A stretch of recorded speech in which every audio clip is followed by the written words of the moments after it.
सामान्य में आए सामान्य पुलिस को नहीं मिला पिछले 15 सालों से। तो देख सकते हैं इतने सारे लोग आज आपत्ति के लिए यहाँ पर आए हैं। सुनवाई हो रही है आपत्ति को लेकर। एसडीएम कोटद्वार यहाँ पर बैठे हैं, बहुत सारे लोग हैं और जिस प्रकार से एजीटी जो उन्होंने सीटों का बंटवारा जो बिल्कुल वही रख दिया है, उसको लेकर यहाँ पर आपत्ति लगाई जा रही है। और एसडीएम कोटद्वार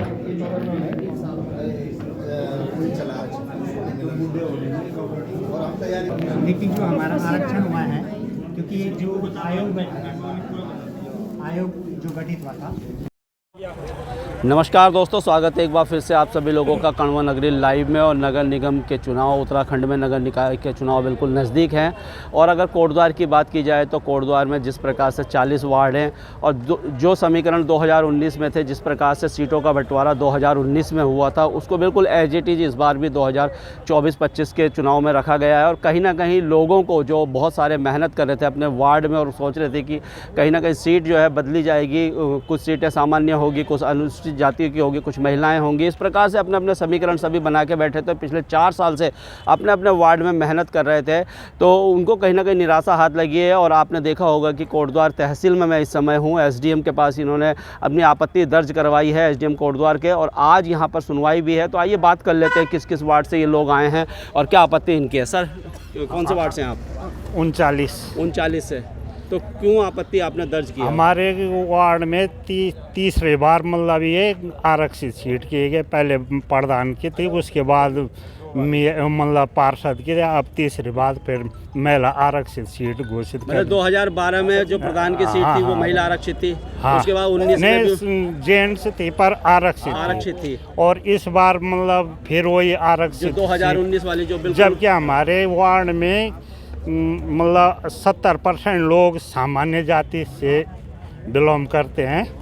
उसमें सबसे ज़्यादा कोली राजपूत समाज है, दूसरा मतलब एससी का है, तीसरा मतलब वो है मतलब सवर्ण वर्ग, और चौथा। भाई साहब का ये कहना है कि जो इनके वार्ड में पिछले बार वाला समीकरण है वही इस बार फिर थोप दिया गया है। 70% सामान्य वोटर वहाँ पर हैं, लेकिन उसके बाद भी सीट को जो है अनुसूचित जाति का रखा हुआ है। हाँ जी। Ward number 39। देखिए और बहुत सारे हैं। आप कौन से वार्ड से सर? हाँ जी, 25 नंबर वार्ड से। वार्ड नंबर 25 जी। तो क्या इस बार क्या है वहाँ पर सीट कौन सी हुई है? सीट जो है महिला, सामान्य महिला, पिछली बार भी वही थी। पिछली बार भी थी और प्रधान में भी वही थी। महिला कौन सी है? सामान्य है, ओबीसी है, क्या है? सामान्य है। तो आपत्ति क्या है आपको? आपत्ति हमें महिला से नहीं है। आपत्ति है कि हर बार जो है महिला होने से बाकी लोगों को चांस नहीं मिलता है। अच्छा, जेंट्स जो है पिछली बार भी महिला हुआ और इस बार भी महिला हुआ। प्रधान था, उसके बाद उसमें महिला थी। अच्छा, महिला थी। कौन सा वार्ड है? 25 नंबर वार्ड। 25 number ward. देखिए 39 और 25 2 नंबर वार्ड। कौन सा वार्ड है? मेरा 39 नंबर वार्ड है। 39 पूर्वी झंडी चौड़ है। 39। हाँ 39 वो आपके अभी, हाँ हमारे वार्ड से। अच्छा। मैं पिछले 5 साल से पार्षद पद के लिए तैयारी कर रहा हूँ। और वैसे मैं कार्यकर्ता भी पहले से हूँ, लेकिन बहुत मतलब 5 साल पहले हमको पता था, इसलिए तो हम अलाउंस कर दिया था। इस बार सीट जो बदलेगी और मैं मेहनत कर रहा था, लोगों के बीच में जा रहे थे। तो आपका मतलब लेकिन अभी पता लगा सडनली कि ऐसा उल्टा हो गया, क्योंकि पिछले 3 बार हमारे यहाँ से ऐसे हो गए। मतलब दिक्कत वही है, महिला आ रही है, कभी बहुत सारे पर अनुसूचित जाति से आ रहा है। तो आप तो बीजेपी वाले हैं और आपकी सरकार है, उन्होंने आपके साथ ऐसा कर दिया। बीजेपी वालों से बात नहीं करी आपने? आपकी ऐसा कुछ नहीं, मैंने लगा रखा है, मैंने आपत्ति लगा रखी है। और उन्होंने भी आश्वासन दिया है कि हाँ कुछ ना कुछ होगा। चलिए, कुछ ना कुछ होगा। मुझे भी लगता है कि शायद। नमस्कार मैम। नमस्कार। कौन से वार्ड से आप? हाँ, मैं वार्ड नंबर 37 झंडी चौड़ पश्चिमी। हाँ, रामेश्वरी देवी। अच्छा। मैं भी भाबर मंडल की मंडल अध्यक्ष हूँ, महिला मोर्चा बीजेपी की। और ऐसा क्यों कर रही है बीजेपी? मैं भी चुनाव के चक्कर में हम रात दिन मेहनत पे लगे हुए हैं। सामान्य सीट आनी थी और हमारी 2 बार से ऐसी सीट आई है। और अब की बार पूरा चुनाव का माहौल बहुत अच्छा है, क्योंकि ऐसी में वोटर कितने हैं वहाँ? सामान्य तो 1000 के लगभग हैं। मतलब कितना परसेंटेज कितना होगा? परसेंटेज तो ज़्यादा ही होगा, मतलब या ज़्यादा नहीं है, कम है। लेकिन चलिए कुछ परसेंटेज कुछ भी हो, लेकिन सीट इस बार आनी चाहिए थी। और ऐसा नहीं है कि जो ऐसी हमको वोट नहीं देंगे। माहौल अच्छा था और पूरी तैयारी थी, लेकिन बार आपने उनको दिया, इस बार वो आपको देते। और 2 बार ऐसी आ गई तो हम कहाँ जाएंगे? हम लड़ना चाहते तो ये सारा गड़बड़ा है। इसके लिए हमने आपत्ति भी लगाई हुई है एसडीएम साहब के यहाँ, जिलाधिकारी के यहाँ, सारे लेटर भेजे, ईमेल भेजे, अब देखो उसका क्या होता है। आज कौन सा सुनवाई वार्ड है। बताया आपने? Ward number 37। वार्ड तो नंबर हमें 37 चाहिए कि लगभग सामान्य सीट होनी चाहिए चलिए। और सब लोग तैयार कौन सा हैं। वार्ड है आपका? Ward number 14। क्या है समस्या? देखिए समस्या ये है कि जो लोग तैयारी कर रहे हैं, वास्तविकता ये है कि उनको चांस मिलना चाहिए। और यहाँ के जबकि सरकार के द्वारा एक एकल आयोग भेजा गया था और सबसे जनप्रतिनिधियों से उनसे आपत्तियां और सुझाव मांगे गए थे, लेकिन सरकार के द्वारा उन एकल जो आयोग आया था उसकी सिफारिशों को भी शायद अनसुना करके एक किनारे रख दिया गया और कोई बात सरकार ने जनता के बीच की कोई नहीं कही। आप भी चाह रहे थे सीट में बदलाव हो? हम चाहते थे कि सीट में बदलाव हो, पिछली बार क्योंकि कौन सी सीट आम पड़ाव जौनपुर, जबकि आम पड़ाव अपने आप में अपने एक वार्ड है। जब तो बड़ी मेहनत कर रहे थे। मैं बड़ी मेहनत कर रहा था और समाज के लिए रात दिन एक कर रहे थे, लेकिन सरकार के द्वारा उसको फिर महिला सामान्य कर दिया गया, जबकि वो अनुसूचित जाति के लिए है। भाई जब तुमने मेयर की सीट को कितना परसेंट वोट होगा वहाँ पर? वहाँ पर वहाँ समीकरण पुरुष ज़्यादा हैं और महिलाएं कम हैं। अच्छा। और उसको अगर सामान्य करना था तो पुरुष करते, सामान्य में महिला भी लड़ सकती थी। Ward number 14। आसलाम जी, क्या नाम हुआ और कौन सा वार्ड है आपका? मैं मुकेश बोखंडी, वार्ड नंबर 18 शिवपुर से। अच्छा। जिसमें पिछली कि बार क्या थी? पिछली बार SC महिला थी, और अभी भी वही अभी भी SC महिला है। उससे पहले SC पुरुष था, उससे पहले महिला सामान्य थी। मतलब ये विगत 15 सालों से ये सीट जो है आरक्षित चल रही है। ये मेहनत कुछ नहीं कर रहे हैं, बस उसको बिल्कुल बस उसी को जो है ना कॉपी पेस्ट करके और वो कर दे रहे हैं। इस बार पुरुषों में बहुत ही ज़्यादा आक्रोशित हैं। सबसे ज़्यादा किसी वार्ड से अगर आपत्तियाँ गई है तो वार्ड नंबर 18 शिवपुर से, जो कि 98 जो आज अमर उजाला के फर्स्ट पेज की न्यूज़ भी है। और हम चाहते हैं कि इस बार पुरुष को नेतृत्व दिया जाए, जो पिछले 15 वर्षों से नहीं है। ये आयोग ने जो जल्दीबाजी में निकाला है वो अपने निर्णय को दोबारा से संज्ञान ले और उसमें बदली करे। चुनाव आयोग को ध्यान देना होगा कि इतने सारे लोग, इतनी सारी आपत्तियां यहाँ पर दर्ज हुई है कोटद्वार में, जहाँ पर सीटों को बिल्कुल उसी प्रकार से रख दिया गया है। और बहुत सारे लोग बहुत सारी मेहनत भी कर रहे थे और कई लोगों को मैं भी जानता हूँ, देखता था कि तहसील के चक्कर लगा रहे हैं, थाने के चक्कर लगाते हैं या दूसरे चीज़ों के लिए जो जिस प्रकार से कागज़ बनाए जाते हैं उनके साथ वो टच में रहते थे, लेकिन उनकी कहीं ना कहीं जो है भावनाएँ धराशायी हुई, उनके सपने धराशायी हुए। क्या नाम हुआ सर और कौन सा वार्ड है? हाँ, मेरा वार्ड नंबर 39 में गोपाल सिंह नेगी, और मैंने BSF में 27 साल सर्विस की। उसके बाद हमने कहा कि अगर हम देश की सेवा कर सकते हैं तो हमको भी, हाँ, हम समाज की भी सेवा करेंगे। और बिल्कुल कन्फर्म था कि इस बार वार्ड नंबर 39 में सामान्य सीट ही है। और बिल्कुल मतलब लास्ट टाइम पे इन्होंने यहाँ पे चेंजमेंट कर दिया, और इसको तो हम बिल्कुल प्रशासन की गलती मानेंगे कि इन्होंने इस प्रकार से कैसे किया, जबकि उससे पहले कुछ मेहनत नहीं की। किसी ने कोई मेहनत कर जो उन्होंने जैसे इन्होंने कट पेस्ट करके वैसे ही कर दिया। और जबकि उससे पहले वार्ड नंबर 39 में अनुसूचित जाति की सीट थी, उसके बाद अनुसूचित जाति महिला आई और फिर तीसरी बार अनुसूचित जाति महिला आ गई।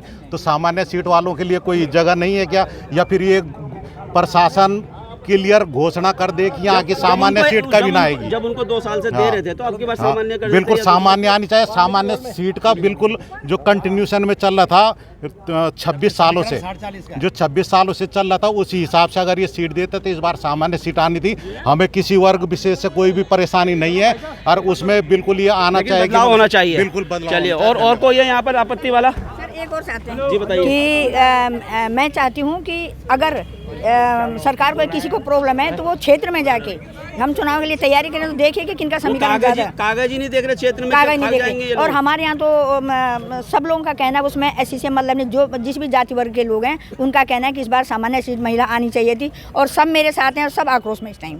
चलिए, अभी SDM कोटद्वार के पास ये सभी लोग गए हैं। आइए हम भी चलते हैं और देखते हैं कि इस बार क्या वहाँ पर रहने वाला है, SDM किस प्रकार से कार्रवाई करने वाले हैं। ये देखिए बहुत सारे सब जो है आपत्तिधारी हैं, इन्होंने आपत्ति दर्ज कराई है कि जो सीट को जो इस प्रकार से रखा गया है उसको में फेरबदल होना चाहिए।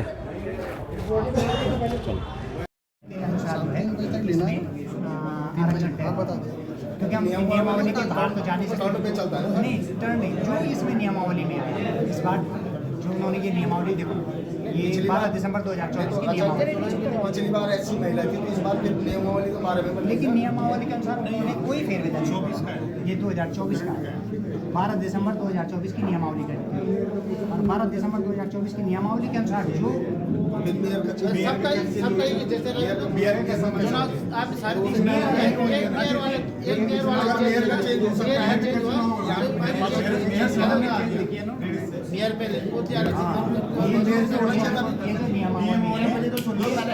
वार्डों के आरक्षण की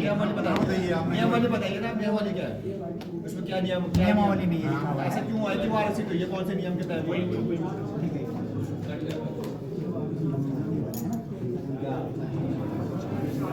कक्षों का परिसीमन करने के पश्चात तथा सांख्यिकी करने के पश्चात मतलब गणना करने के पश्चात ऐसे क्रम में रखा जाएगा कि नगर निगम क्षेत्र में अनुसूचित जातियों की अधिकतम जनसंख्या वाले कक्ष को एक संख्यांकित किया जाएगा और कक्ष संख्या 1 की अपेक्षा अनुसूचित जातियों की कम जनसंख्या वाले कक्ष को 2 संख्यांकित किया जाएगा और शेष कक्षों को उसी प्रकार संख्यांकित किया जाएगा, मतलब बढ़ते हुए क्रम में। ठीक है। अच्छा, ये नगर निगम चुनाव में दूसरा फैक्ट है बजाय लोकसभा विधानसभा का ना। हाँ, वो तो उस हिसाब से इसमें तब समान ज़्यादा है क्योंकि बहुत सारे लोग किराए तो सर अभी आप एसडीएम कोटद्वार के पास गए थे और बहुत सारी आपत्तियां वहाँ दर्ज थी, आज सुनवाई थी, तो क्या हुआ वहाँ पर जाकर? देखिए, प्रशासन और माननीय एसडीएम महोदय के बातों से हम संतुष्ट नहीं हैं, बिल्कुल भी संतुष्ट नहीं है। जिस प्रकार उन्होंने तर्क दिया है निर्वाचन अधिकारी ने कि 2011 की जनगणना पे, जबकि शिवपुर की कुल वोटर संख्या 11,500 थी, आज की डेट पर 4,500 वोटर हैं। उस रेशो पर आज की डेट पर इसको 80 सीट घोषित किया गया है, जबकि यह विगत लगातार 2 बार 80 सीट रह चुकी है और इस बार तीसरी बार 80 सीट है। उससे पहले महिला आरक्षित थी और सामान्य पुरुष को अभी तक पिछले 4 चुनाव से सामान्य पुरुष को मौका नहीं मिल रहा है। माननीय उप जिलाधिकारी का महोदय का कहना है कि हम आगे इसको भेज देंगे, लेकिन ये जो है पिछली जनगणना मेरी समझ में नहीं आया कि मेयर की सीट सामान्य हो सकती है, वो भी तो 2011 की जनगणना पर है, उसमें बदलाव हो सकता है, उसमें बदलाव हो सकता है, लेकिन पार्षद के उसके लिए बदलाव नहीं हो सकता। ये दोहरी जो इनकी मापदंड है वो हमारी समझ में नहीं है। और हमारे जो साथी आए थे यहाँ वो बोल रहे थे कि हो सकता है कि हम नगर निगम चुनाव में पार्षद वार्ड नंबर 18 से चुनाव का बहिष्कार भी करेंगे और कोर्ट का संज्ञान भी लेंगे।